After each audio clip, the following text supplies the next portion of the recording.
Meski memiliki kekurangan, asal punya niat dan mau berjuang tentu tetap bisa mengukir prestasi. Bahkan penyandang disabilitas yang bisa mencetak prestasi justru bisa membuktikan ke masyarakat umum bahwa mereka tetap bisa mempunyai masa depan cerah dengan cara mereka sendiri.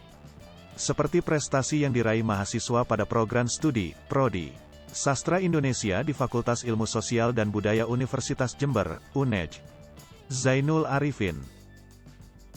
Pemuda berusia 20 tahun ini menyandang disabilitas daksa namun tak membuat Zainul berkecil hati dengan kekurangannya. Seperti prestasi yang diraih mahasiswa pada program studi, Prodi Sastra Indonesia di Fakultas Ilmu Sosial dan Budaya Universitas Jember, UNEJ. Zainul Arifin.